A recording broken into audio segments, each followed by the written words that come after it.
সুপ্রিয় দর্শক, আশা করি আপনারা সবাই ভালো আছেন এবং সুস্থ আছেন। ইয়োর্স এডুকেশন ইজ আওয়ার অ্যাচিভমেন্টে আপনাদের প্রত্যেককে স্বাগত জানাই। আপনারা যারা চাকরির পরীক্ষার জন্য প্রস্তুতি নিচ্ছেন, আমার এই ক্ষুদ্র প্রচেষ্টা হয়তো আপনাকে কোনোভাবে সাহায্য করতে পারে। বাই দ্য ওয়ে, আপনাদের সাথে রয়েছি আমি সায়ন এবং শুরু করছি সুবিদ দাস স্যারের কম্পিটিটিভ ম্যাথামেটিক চ্যালেঞ্জার বইয়ের শতকরার অধ্যায়ের অঙ্ক। নাবার্ড অ্যাসিস্ট্যান্ট ম্যানেজার পদমর্যাদার 2002 সালে আসা প্রশ্ন।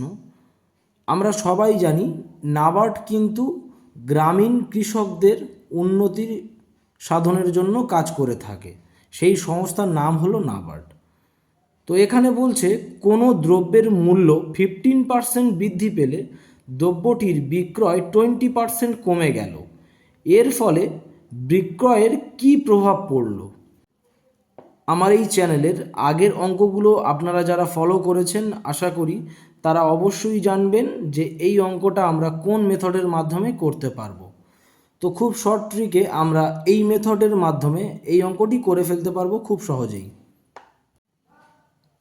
এখানে আমরা সূত্র অনুযায়ী ভ্যালুগুলো বসিয়ে নেব।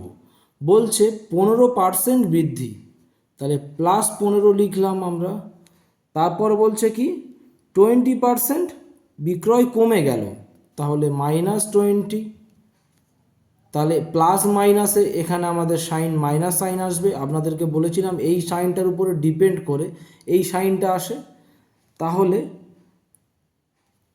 a ইন্টু বি মানে 15 গুণিতক 20/100। তাহলে 0 0 যদি আমরা কেটে দিই